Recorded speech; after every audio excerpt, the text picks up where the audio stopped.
está ocurriendo con la contingencia, lo que se ha declarado por el Servicio Nacional de Geología y Minería respecto a los movimientos que ha habido con el volcán Villarrica. Queremos hablar precisamente de esto junto al doctor José Luis Palma Lizana, volcanólogo, académico del Departamento de Ciencias de la Tierra de la Facultad de Ciencias Químicas acá de la UDEC. Un gusto, José Luis. Hola, mira. Algo importante en torno a esto, estábamos hablando antes de entrar a esta entrevista, porque claro, Senagiumina ha indicado que se han registrado cerca de 400 sismos diarios que son imperceptibles, algo que se tiene comúnmente como conocimiento que hay cerca de 200, estamos hablando que se ha duplicado. Cuéntanos un poquito qué está ocurriendo en estos momentos ahí en este volcán. Sí, mira, con respecto a la sismicidad hay que aclarar una cosa, que los volcanes también generan sismos o temblores, pero son muy distintos algunos a los que nosotros estamos acostumbrados a sentir. Entonces hay una variedad de diferentes tipos de sismicidad que se llaman, y todos esos pueden ser muy recurrentes. Entonces a nivel base, como se dice, es decir, cuando el volcán está muy tranquilo, ellos cuentan la cantidad de sismos que van ocurriendo y después los comparan, digamos, cuando la actividad va subiendo. Entonces lo que finalmente quiere representar esa cifra es que ya estamos en el doble, digamos, de lo que es el umbral base, que significa cómo nos comparamos cuando el volcán está tranquilo. Claro. Sí, José Luis, en ese sentido, tú llevas más de 15 años, me comentabas, estudiando el volcán Villarrica precisamente.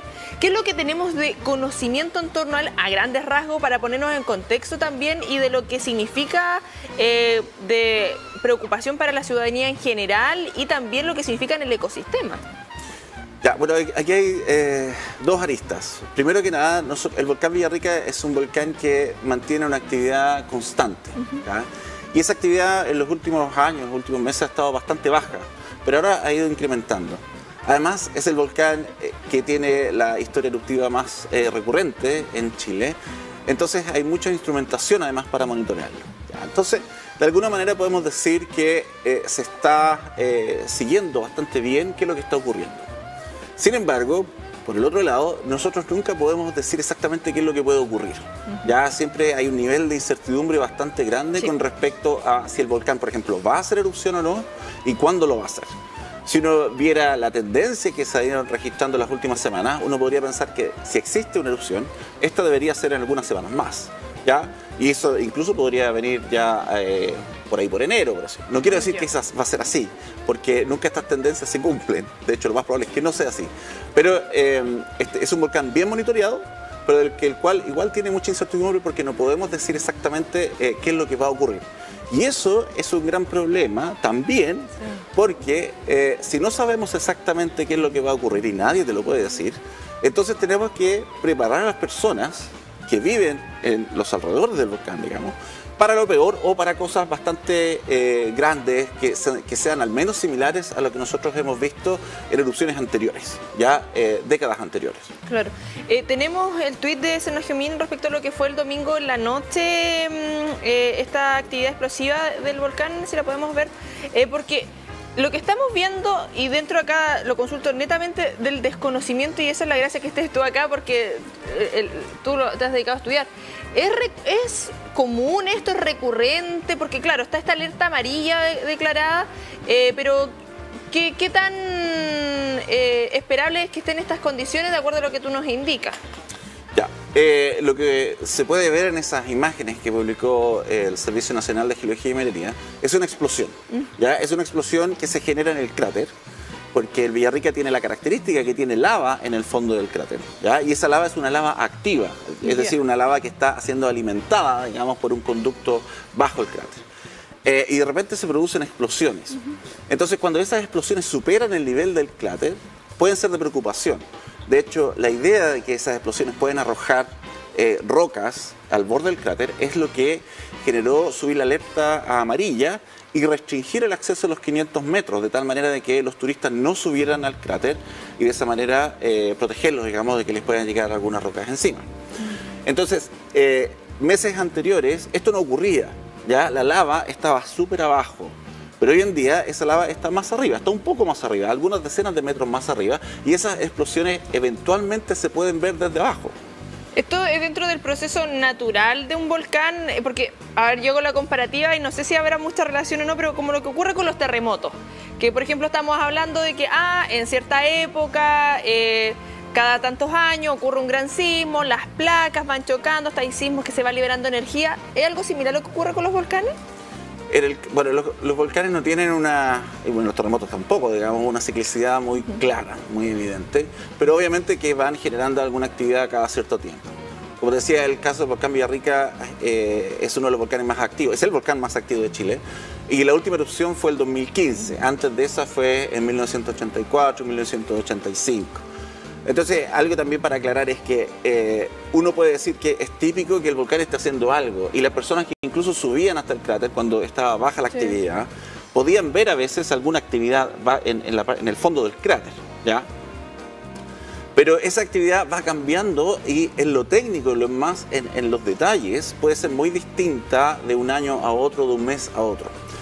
Y hoy en día, por ejemplo, lo que nosotros estamos viendo en detalle, lo que está ocurriendo en el volcán, es distinto a lo que se vio en 2015, en términos de la progresión de la actividad y en términos de la explosividad y cómo la lava, digamos, está interactuando en el fondo del cráter.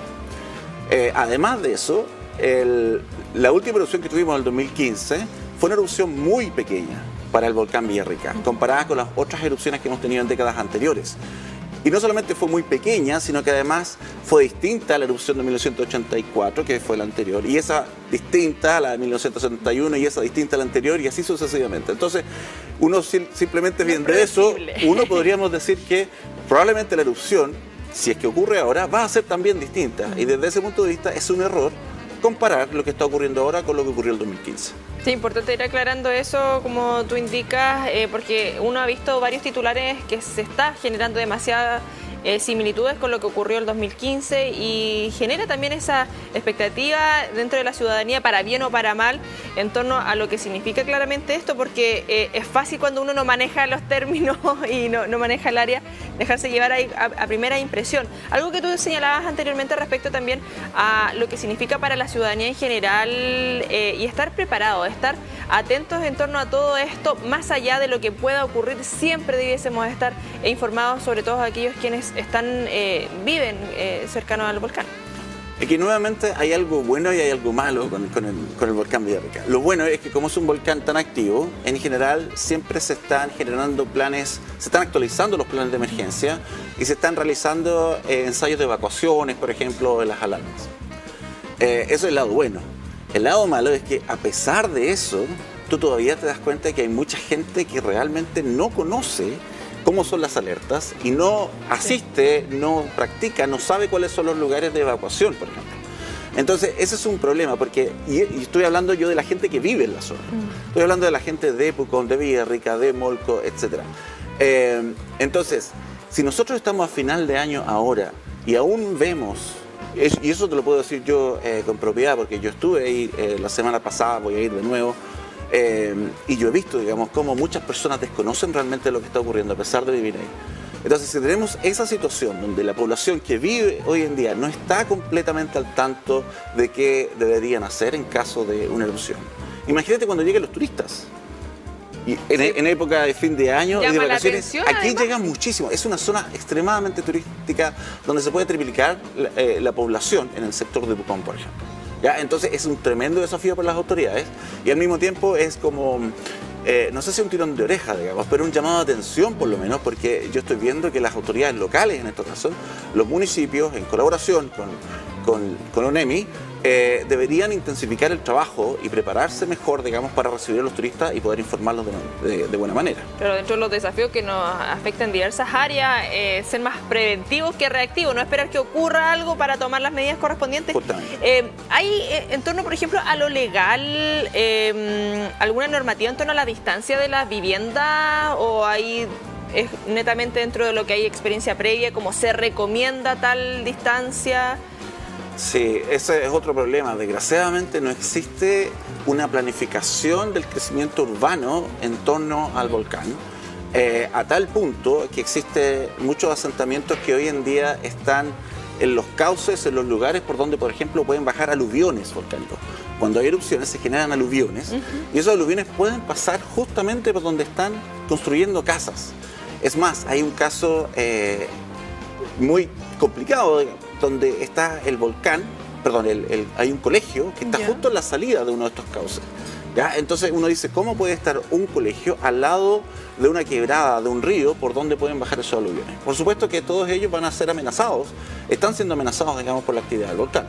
Entonces, y con todo eso, con las personas estando expuestas a estos fenómenos, uno se pregunta, ¿están esas personas preparadas para reaccionar? ¿Cuánto tiempo van a tener para reaccionar, dado que están justo en los lugares donde podría pasar algo?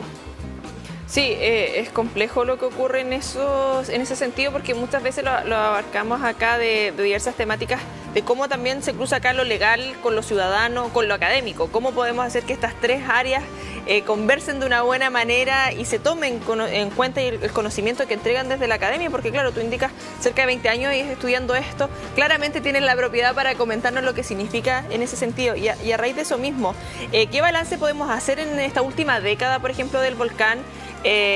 Sabemos que acá evidentemente no hay una bola de cristal, no podemos predecir nada, pero en sí las variaciones que ha ido teniendo en estos últimos 10 años, por ejemplo.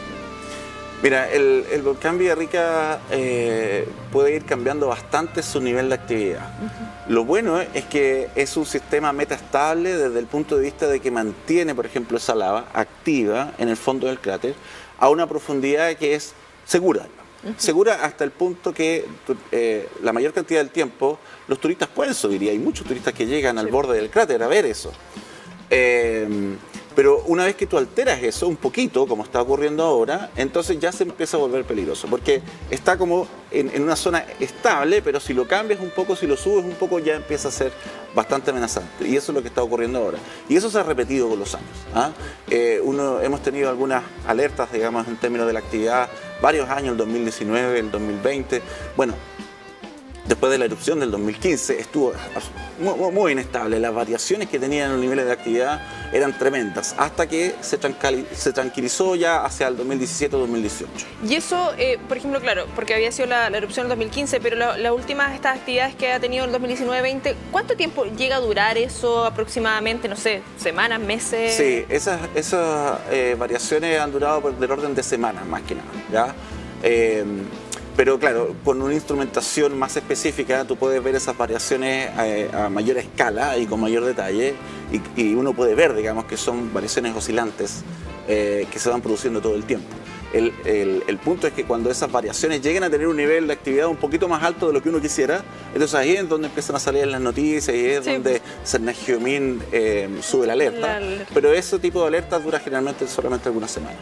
Claro, para ir finalizando, estas alertas o estas actividades tienen relación también con la época del año, por ejemplo, que se dé más en época de calor, más en invierno. ¿Va variando un poco o el volcán ahí va manejando sus tiempos de manera...? Mira, existe algo bien curioso, que estadísticamente el volcán ha tenido más erupciones en la época de verano, ¿ya? Pero no es fácil explicar ese tipo de estadística, y ya que son pocos datos, la verdad es que podría ser una mera coincidencia, pero las últimas erupciones típicamente han comenzado, digamos, a fines de un año o a principios de otro año. ¿Ya? Coincidencia más que... podría ser coincidencia, la verdad que todavía no lo hemos podido explicar.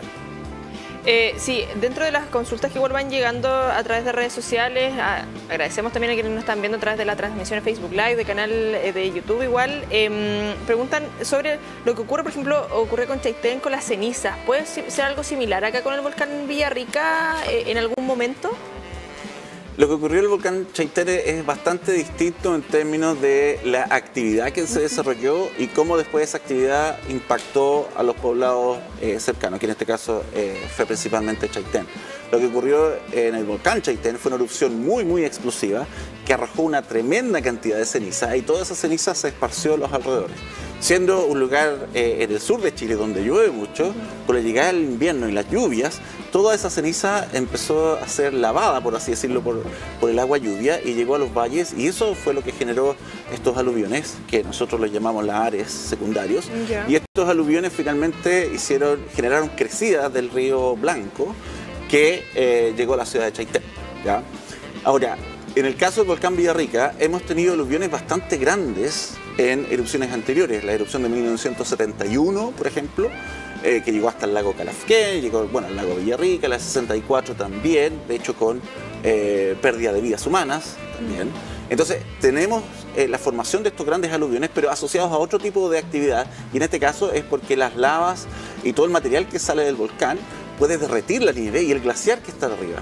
Y esa es la agua que va bajando, ¿ya? No es por el agua lluvia, que como tuvimos en el caso de Chaitén. Ahí para ir aclarando también, de acuerdo a lo que va llegando a través de redes sociales. Para finalizar, dejemos este mensaje, José Luis, lo que tú señalabas, dentro de los desafíos que tenemos de informar y de educar a la población en torno a lo que estamos viviendo en estos momentos. Sí, bueno, yo quiero aprovechar de entregar más información que no se conoce porque son estudios que nosotros hemos hecho aquí en la Universidad de Concepción. Y es que hemos analizado nosotros la amenaza o el riesgo que tienen los poblados en todo Chile, producto de los volcanes más activos. Y justamente son los poblados de Pucón, Villarrica, Molco, Licanray, Coñaripe, justamente los que están alrededor del volcán Villarrica, son los que tienen de los mayores niveles de riesgo en todo Chile. ¿Ya? Entonces estamos realmente en una zona donde tenemos que atacar y tenemos que ver cómo informamos y educamos a la gente y las tenemos preparadas. No solamente la gente que vive ahí, pero a todos los turistas que van a estar visitando la zona. Sí, que sabemos ya empieza la época de vacaciones y es un lugar bastante atractivo, sobre todo acá que queda cerquita. Y es muy hermoso además. Aparte, agradecerte que nos hayas podido acompañar ahí si estamos en contacto nuevamente respecto a este tema. Gracias.